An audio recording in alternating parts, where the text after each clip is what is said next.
नमस्ते, हेलो, हाय, कैसे हैं आप सब? चलिए कहानी शुरू करते हैं। जहाँ रितु अपने माँ को अपने अंकल के चेम्बर में छोड़ करके सुला करके बाहर आ जाती है और थोड़ा टहल रही होती है। टहलते हुए वो अपने पिता के कमरे के बाहर जाती है और अपने पिता को देख रही होती है और सोच रही होती है कि मेरे पिता ने मेरे लिए क्या कुछ नहीं किया और मैं उनके लिए चाह करके भी कुछ नहीं कर पा रही हूँ। वो खुद को लाचार और बेबस महसूस कर रही होती है और फिर वही सब देखते हुए एक कॉर्नर में एक खिड़की थी। वो चलकर जाती है और उस खिड़की को से बाहर देख रही होती है। दरवाज़ा खोलने की कोशिश करती है खिड़की की, ताकि वो ताज़ी हवा ले सके, पर वो खिड़की खुल नहीं रही होती है। फिर भी उसे बस खिड़की से बाहर देख रहना पसंद था। वो बस देखने लगती है। एक आदमी जो रात के 11 बजे भी बाहर सड़क पर उतनी पानी में, घुटने तक की लगभग पानी में चल रहा है। क्यों चल रहा है उसे भी शायद नहीं पता, या फिर वो जानता है। रितु ये सब सोच रही होती है और खुद से कह रही होती है, क्या ज़िंदगी ऐसी होती है? कहीं खुशी है, कहीं दर्द, तो कहीं परेशानी। उसे पता ही नहीं चलता है कि अब कब उसके पीछे उसका भाई खड़ा होता है। वो काफ़ी देर तक खड़ा रहता है, लेकिन रितु उस खिड़की से बाहर इतना देखने में मगन थी कि उसे पता नहीं चला। फिर एकदम से उसके हाथ पे, कंधे पे हाथ रख देता है और रितु इतना ज़ोर से चलाती है, कौन है कौन है कौन है। फिर वो कहता है, मैं हूँ। क्या हो गया? मुझे लगा कोई भूत है। हॉस्पिटल में भूत? कौन से ज़माने में रह रही हो? मुझे लगा, मतलब तुमने क्या हॉरर स्टोरी पढ़ी थी या हॉरर स्टोरी लिख रही थी जो तुम्हें भूत प्रेत की बातें समझ आ रही है या सुनाई दे रही है, या तुम्हें भूत दिख रहे हैं? ऐसा कुछ नहीं है भाई। तो क्या हुआ? क्या देख रही हो? देख रही हूँ कि इस बारिश में भी कुछ लोग कैसे चल रहे हैं, कैसे जी रहे हैं। अच्छा, तुम्हें दिख रहा है वो आदमी जो साइकिल से जा रहा है?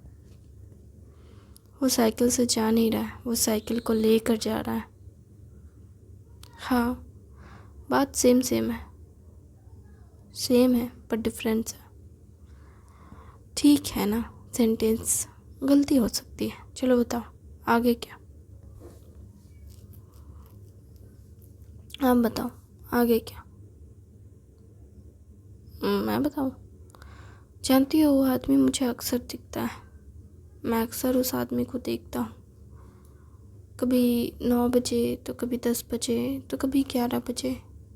अभी तो 11 बजने वाले हैं। मुझे वो आदमी दिख रहा है। तो जानती वो आदमी क्या लेकर जा रहा है? क्या? रास्ते में पड़ा हुआ बचा कुचा खाना। क्या? हाँ, जब सब्ज़ी मार्केट बंद हो जाता है ना पूरी तरीके से, तब जो सब्ज़ी बच जाती है, जो सब्ज़ियों को वो लोग फेंकने वाले होते हैं, वो उन सारी सब्ज़ियों को ले लेता है। वो लोग इसे बेचते ही नहीं हैं, वो लोग इसे फ्री में दे देते हैं। कहता है कि अब तो वैसे भी उसे फेंकना ही है, वो तो वैसे ही मेरे लिए नुकसानदेह है, तो फिर कोई ले भी जाए तो मुझे फ़र्क क्या पड़ने वाला है। पर जानती हो, पहले कुछ लोग उसे ये सब ऐसे ही दे देते थे, लेकिन आज सड़ा हुआ खाना भी ना इसे पैसे देकर ख़रीदना पड़ता है। ऐसा क्यों? वो तो वैसे भी फेंकने वाले हैं। वही तो बात है ना, लोग सड़े हुए चीज़ों को भी संभाल कर रखते हैं, ये सोचकर कि आज नहीं तो कल वो बिक ही जाएगा, चाहे उसे खाकर इंसान बीमार ही क्यों ना पड़ जाए। तुम्हें पता है, जैसे लोग खाने पीने इन सब के साथ कर रहे हैं ना, वैसे ही लोग अपने रिश्तों के साथ भी करते हैं। अपनी फीलिंग्स को खुल के बोलते नहीं हैं, उन्हें सड़ने के लिए, आग बबूला होने के लिए अपने ही अंदर छोड़ देते हैं, और दूसरा इंसान उन बातों को सुने बिना ही अंदर घुटते रहता है। चाहे दर्द हो, गुस्सा हो, खामोशी हो, वो बस घुट रहा होता है। लोग अपनी ज़िंदगी की सच्चाई को कभी फेस ही नहीं करना चाहते। उन्हें लगता है कि सब कुछ सही है, जब तक हमारी फैमिली में सब कुछ सही है।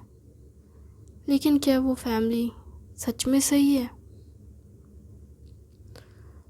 तुम्हें पता है, तुम जब बीमार थी तो मुझे लगता था अंकल इतने परेशान क्यों होते हैं, मैं हूँ ना उनका ख्याल रखने के लिए। मैं अपने मम्मी पापा के साथ साथ उनका भी अच्छे से ख्याल रखूँगा। जब मैं छोटा था तो मैं यही सोचता था।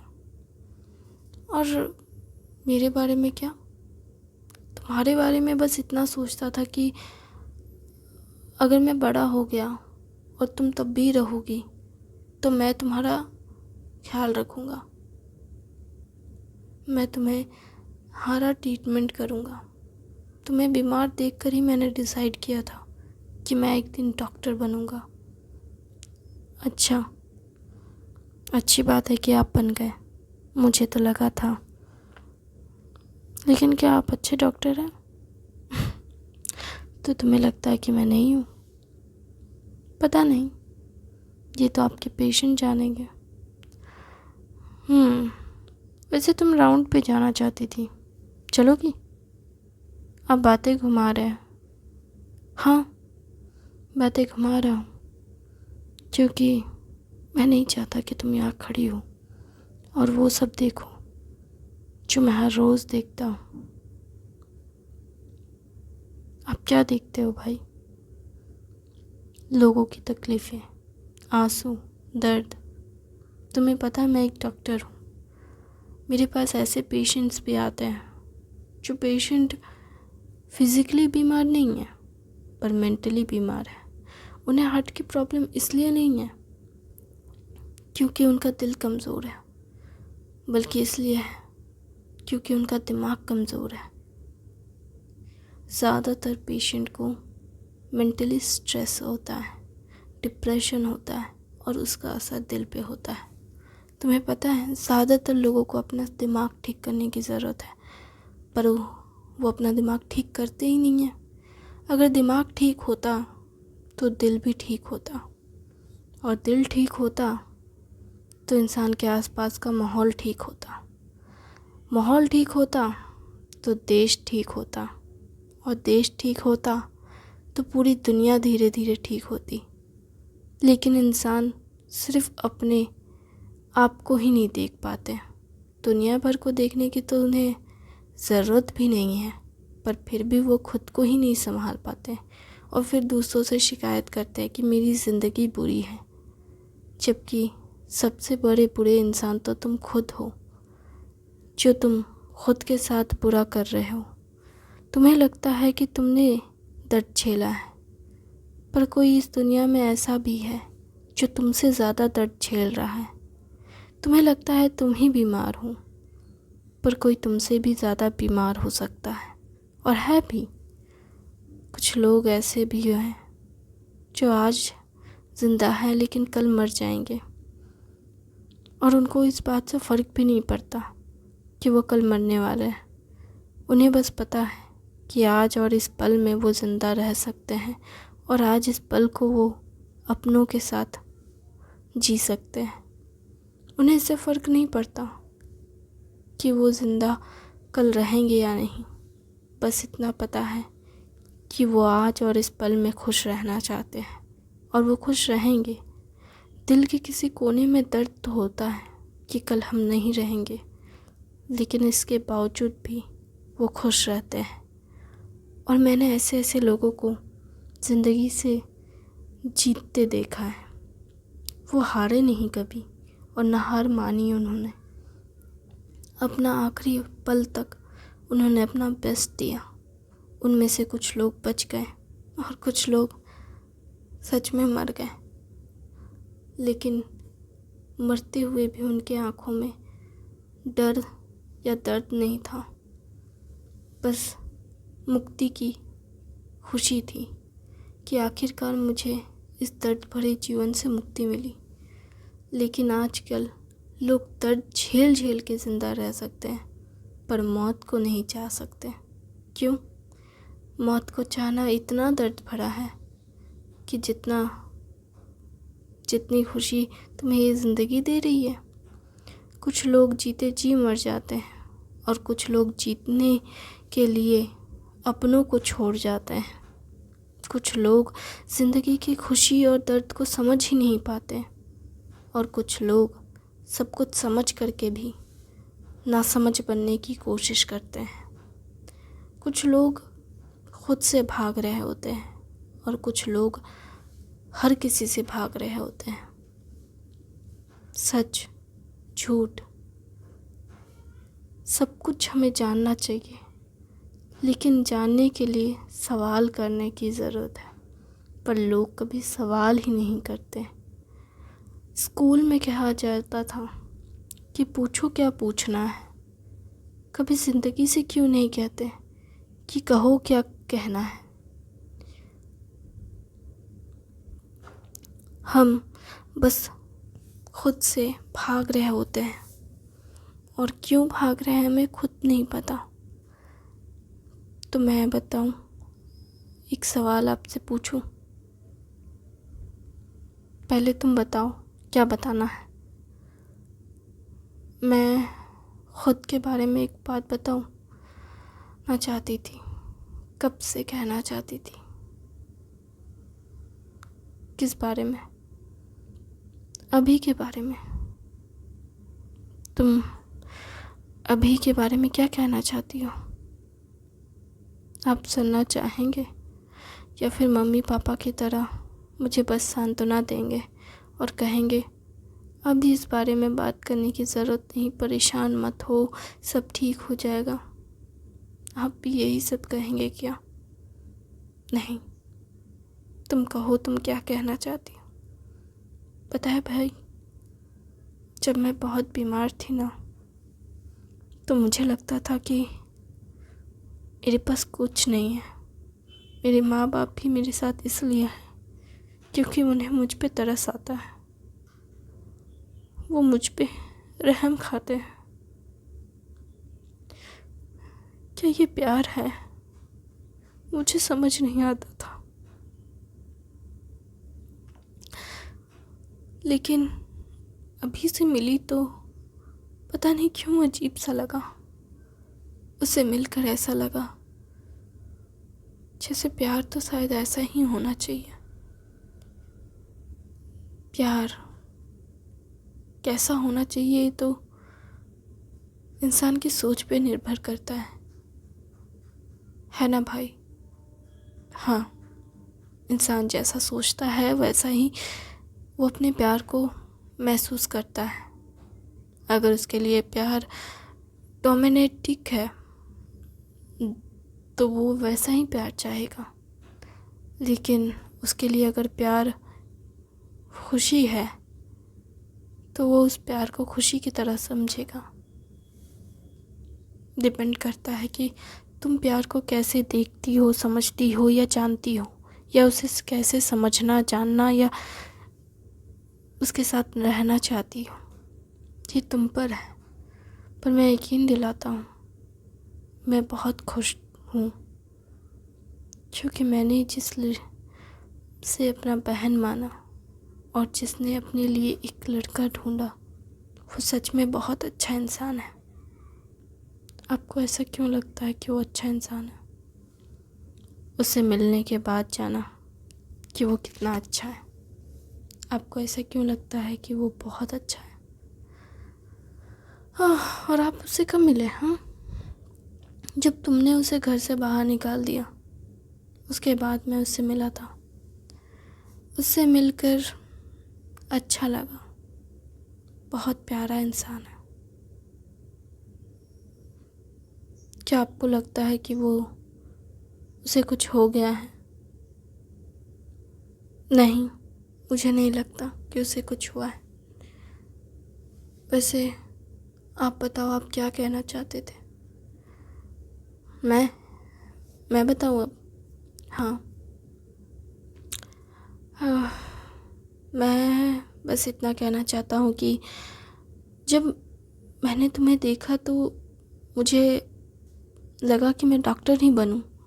आई हैव डिसाइडेड कि मुझे डॉक्टर ही बनना है। लेकिन जब मैं बड़ा हुआ और ज़िंदगी की हर एक जंग को देखा तो मुझे लगा कि ये भी ट्राई करना चाहिए।